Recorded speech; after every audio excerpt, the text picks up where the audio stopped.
There are favorite teachers we will never meet. In 8th grade, my favorite English teacher assigned us Toni Morrison's Sula. I've always loved reading, so it was nothing to jump into the book. But once I was on those pages, those words mesmerized me, engulfed me, hugged me. It was probably one of the few times I didn't procrastinate to the last minute to write a book report. And ever since then, I revisit that book as a reminder that we all have a purpose. Even the worst of us have the best of reasons for being on this planet. I started blogging in 2003 as a college student, ranting about her random undergrad adventures. And blogging took on a life of its own for me. But writing gave me voice even when I thought nobody was listening. Still, I didn't call myself a writer until 2012, 9 years after I started. For me, the word writer was too sacred. And I didn't feel like I measured up to something that someone like Toni Morrison would use to describe herself. How dare I? I didn't feel like I had earned a title that people use for Miss Morrison. We ain't in the same stratosphere yet club. But we were. And had I been listening and absorbing her words, I would have known that. Because Toni Morrison's words gave freedom to Black girls and women to be who they want to be and step into the world as who they are. Toni's works teach us to be freer. She gave me the freedom to be who God purposed me to be. It's like that quote of hers, the function of freedom is to free someone else.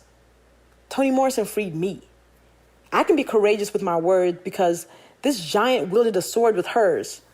Her words were convicting, consoling, and curing. She treated us like grown-ups and trusted us with those letters to do as we wanted. If there's a book that you want to read, but it hasn't been written yet, you must write it. Miss Toni told us that, and who am I not to listen? That quote appears on page 2 of my debut book, I'm Judging You the Do Better Manual.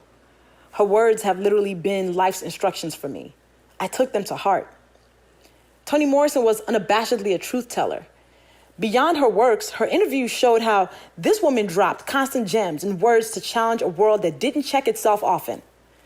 That bass in her voice, it wasn't just to make words sing on paper, but to make your chest quake when she dropped the truth, like her piece on the function of racism. Every interview was a masterclass. And that quote, it's the function, the very serious function of racism is distraction. It keeps you from doing your work. It keeps you explaining over and over again your reason for being. Somebody says you have no language, and you spend 20 years proving that you do. Somebody says your head isn't shaped properly, so you have scientists working on the fact that it is. Somebody says you have no art, so you dredge that up. Somebody says you have no kingdoms, so you dredge that up. None of this is necessary. There will always be one more thing. I, for one, I count myself as fortunate to live in the space and time where Toni Morrison existed and was celebrated and revered. I never got to meet her or hear her speak live, but that would have been a bonus.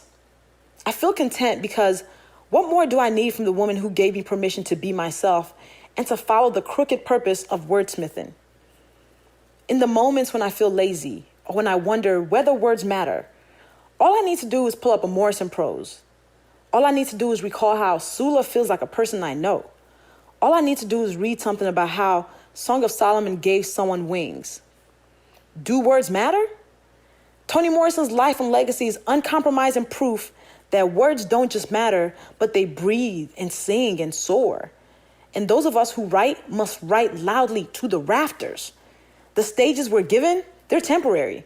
But what we say into those mics could be forever.